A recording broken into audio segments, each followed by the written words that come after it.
Vietnam, যা দক্ষিণ পূর্ব এশিয়ার একটি দেশ, যার আয়তন 3,31,212 বর্গ কিলোমিটার, বাংলাদেশের চেয়ে 2.2 গুণ বড়। এ দেশটির জনসংখ্যা প্রায় 10 কোটিরও বেশি।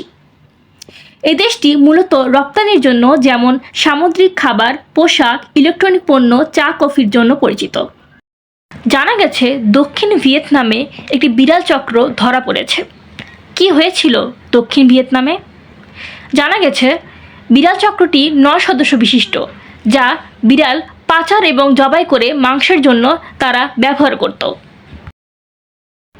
গত সপ্তাহে তাই নিন প্রদেশ এবং হো চি মিন সিটির আশেপাশে পুলিশ অভিযান চালালে 400টিরও বেশি জীবিত বিড়াল এবং 80টি বরফে রাখা সংরক্ষিত মৃত বিড়াল উদ্ধার করেছে পুলিশ।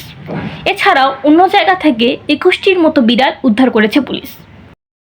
ভিয়েতনামে কুকুর বিড়ালের মাংস খাওয়া বৈধ, তবে বৈধ হলেও এর প্রমাণপত্র থাকা জরুরি। 11 জুন হো চি মিন সিটিতে যখন পুলিশ চুরি হওয়া পোষ্য কুকুর বিড়ালের খোঁজে ঝাঁপিয়ে পড়ে, তখন তারা তদন্ত করে এই চক্রটির খোঁজ পায়।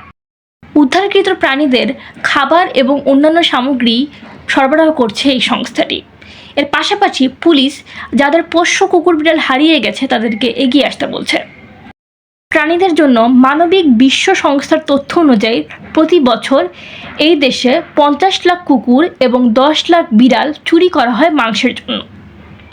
তারা কুকুর ধরতে বিষ মিশ্রিত খাবার, বৈদ্যুতিক শক এবং লোহার চিমটা ব্যবহার করে এবং বিড়াল ধরতে স্প্রিংযুক্ত ফাঁদ ব্যবহার করে। কি দোষ ছিল এই অবলা প্রাণীদের? কেনই বা করা হতো এই নির্মম অত্যাচার? তারা কি ক্ষতি করেছিল? সত্যের অনুসন্ধানে সব খবরই গুরুত্বপূর্ণ। জানাবেন আপনাদের মতামত। ধন্যবাদ।